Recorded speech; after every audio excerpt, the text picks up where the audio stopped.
Good afternoon, everybody. My name is Marc Legrand, and bienvenue to Pickle Spam. Welcome to Pickle Spam. And sometimes, at work, we talk about everything. We talk about different stuff. We talk about disease. We talk about cancer. We talk about prostate. Even we talk about how the guy is supposed to take a man out. I mean, the guy is supposed to take a woman out. But the one thing we haven't touched is talking about menopause. And the reason why I talk about menopause is because a lot of men always taking this like it's something taboo for the girls, but the men also have trouble too. The men are going through andropause, but tonight we're going to talk about menopause. Good afternoon, Miss Lynn, and this is the main person who's going to discuss the subject with me tonight, and we have Fritz Saint-Casseis, who's behind the camera. Fritz is going to make us look beautiful for Miss Lynn, and Marcus. He's going to make me handsome. I don't know if it's the case. But tonight, the subject is menopause, because we know a lot of women going through menopause, and sometimes it's at different ages. Menopause problem, it starts at different age for some women. Some women it started from in late 50s, some early 50s. Some of the women it touched them in the 40s, and some women are going through pre-menopause and before 40 in their 30s. In their 30s. Yeah. So, good afternoon, Mr. How are you? I'm great. I'm doing great. I'm happy to be here. Thank you for inviting me. Very nice, very nice. As a young lady, as a woman, I'm sure you probably heard your mom and your sisters, probably if you have sisters, one of your relative family talking about menopause. So, let's talk about how the symptom. Some people say, well, the age it's not yet reached why I'm feeling like this. So what you can say about pre-menopause, because it's coming in stage and stuff like this. Okay, so my first experience with menopause is my own mother, for example. Okay. As you know, fibroid is like a common thing in Black women, especially in Haitian women. Very, very. So my mother had to get a surgery to get her fibroids removed. And, when you get your fibroids removed, depending on where the fibroid is, you probably have to get a hysterectomy. And depending how severe or how large the fibroid is, you probably are going to have a total hysterectomy. Exactly. For people who don't know who a hysterectomy is, it's pretty much the removal of your reproductive organs. That's why it is. Right. So my mom had a total, which included everything: her ovaries, her fallopian tubes, the whole thing. So she unfortunately had to experience menopause a little bit earlier than the average woman. She got her menopause in, I think she was 38, 39 when she got. That's what they call the pre-menopause. That's to me, that according to what we read and what the scientist says, that's the premenopause. But in her case, and I read one or two passages that says if that's an induced premenopause. Though. Induced, yes. Yeah. Correct. And the tough thing about that is because she had that total hysterectomy, she had to pretty much have hormonal therapy. Okay. Because if you don't know, your reproductive organs is pretty much also responsible for regulating your hormones. So if that's removed, you pretty much have to use supplements. So she had to use a patch and all these things to pretty much regulate herself. And the hot flashes, I remember my mom when she first, started getting used to this whole menopause thing. The hot flashes is a real thing for women. That's what I heard some people say. The hot flashes, and then the hot flashes it start during the daytime, isn't it? Or it's the person feel hot, or if the person feel warm, or if the person feel. When you say hot flashes, what happened to the person who going through this process? Hot flashes. What happened? Is it the body is warm, or the person can handle, or if the person should be in a cool area all the time, or what really happened? So I don't know what it's like because I'm not there yet. I haven't experienced it. But from what my mom tells me, it's like one of those feelings where it's spontaneous. It's not like a something you could know when it's coming. It's just like a random sensation where you just get this irritable sensation of heat. The heat coming up. Right. And for some women, it's so severe that you could actually see the heat. Because my mom works night. Okay. So, in the hospital, super, super cold. And she says it is so unbearable. She says sometimes you could see the steam, So, which is crazy, right? now imagine yourself if she had a man, the man couldn't handle too much cold, and then she want to have the AC on and bring it to the lowest level as possible. There's going to be a problem in the house, in the room, in that room. I mean, Yeah. because one of them wanted the AC to be really, really low. The other one said, "No, it's too low for me." It can happen though. And the problem is, it's not like it's like a constant feeling. Sometimes you go cold, hot, from what my mom explains to me. So, yeah. So in your mom case, I suppose it's supposed to be, to me, it's the pre-menopause, but it's induced. It's induced because of the surgery. And you mentioned about removal of the uterus, right? Yes.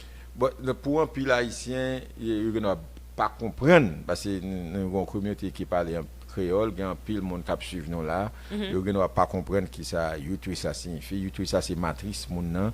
Les moun nan ont problème le plus souvent moun nan c'est là you detect it à travers des tests. One after they doing some different tests, they suspect there is a problem specifically in if the uterus need to be removed. You know, you retire matrice là, laisse ça doit fait. Et ça passe qu'il y a une série de monde qui sentit symptômes ça et les symptômes ça arrivent après un nombre de temps, they have no other choice, you pas aucun choix, they have to remove it because of what's going on to the body and stuff like this. But what about those who briefly or suddenly who have the period constantly going on, and some doctor says, and then those persons mostly in their early 30s, in their early 40s, and then they said it's not time yet, they're supposed not to feel like this, but their period is coming. But some doctors, some scientists said it's a part of the menopause as well. Like we call that pre-menopause. Well, there's different stages. There's perimenopause, there's menopause, and there's postmenopause. Yes. So perimenopause is when you start feeling the symptoms, right? Menopause is when you don't have a period for 12 months. Because as you know, as a woman, if you don't know, if you don't manage your period, what is a woman? I know we live in a time where, being a woman and being a man and whatever, DNA is like a very tricky subject. But as a woman, one thing we cannot deny is our period. That is something that we know is coming. We have to manage it and we have to deal with the symptoms. If you don't have a period for 12 months, you are likely going through menopause. That's just the facts. There's no denying that. There's no denying that. Right. And with not having a period, yes, that's when the symptoms come on. I was telling you earlier, I spoke to a nurse, and she told me what it was like when she pretty much figured out, oh my gosh, she's going through her menopause. And she told me, she's 47 now, she told me somewhere around 45, she had to call her gynecologist because she said she realized, oh my gosh, she's super emotional. She said she felt super irritable. She said she felt like she was really honest. She said she felt suicidal. These are all symptoms of the menopause, and menopause sometimes pre-menopause. But if she's in 47, that's truly she's going to end up in menopause. Yeah. So one of few symptoms again, they said they have trouble to sleep at night, and specifically those they're very emotional, like you said, and sometimes too. Even some doctors explain to them if they're emotional like this, they have to take, during the daytime, they have to stay away where they could get a lot of fresh air, and also they have to find a way don't eat some spicy food so that can make them hot and stuff like Really? this. I didn't know that. I didn't know about the spicy food. Because I'm not going to lie. I love some pickles. No lie. But remember, the show is Pickles Spam. Remember, all you guys, this is Pickles Spam podcast. That's what you guys been watching. That's what we've been doing. We do a lot of preventive information. That's what we are. So Yes, so they've been going through different stage, and then one thing the doctors usually say for them to make sure is to make sure they contact their physician and stuff like this. Right. And I was proud of her when she told me that, because she was like, she I'm not gonna lie, she kind of inspired me, because she was like, she's a person very focused, very she has a lot of people to take care of. So she says self-talk is very important to her, and she said she realized her self-talk was very negative. She Okay. was like, yo, she doesn't have time to have pity and be down. But she started noticing, like, she wasn't productive as she was going through these emotions, and yeah, she was like, this But is not her.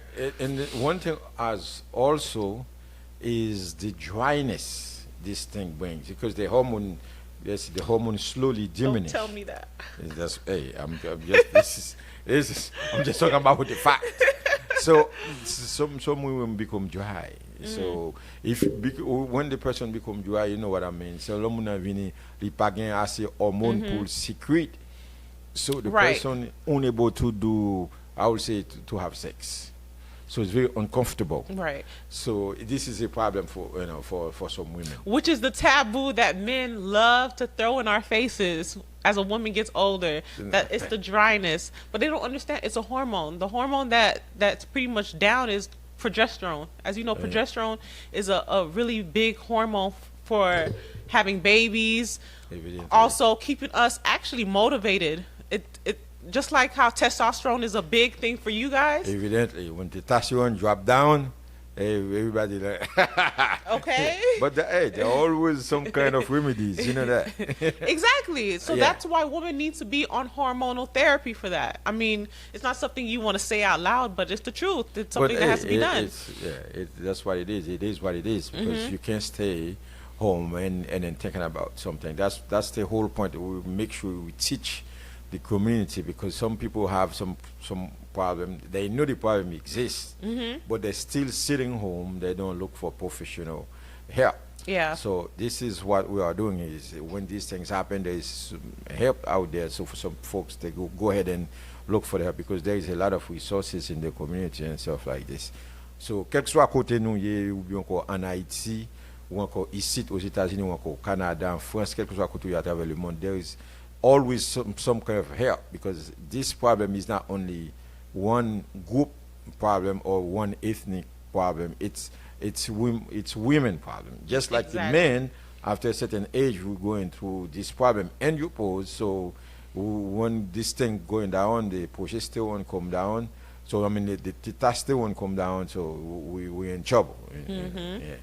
So, and one thing also they mentioned it's when the person start having, their period. The period sometimes it comes heavily, or the period start coming, in less than 2 months. Some women see their period in 2 months. Right. Yeah, Yeah. it does happen. Yeah, it does happen. Yeah. For example, for me, I'm on birth control, and I'm a woman.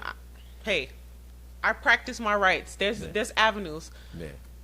Me, I don't believe in like practicing sex and not practicing birth control. Like for me, if you're having sex, just know you're risking having a baby. Evidently. Right. So I use birth control because you just don't know.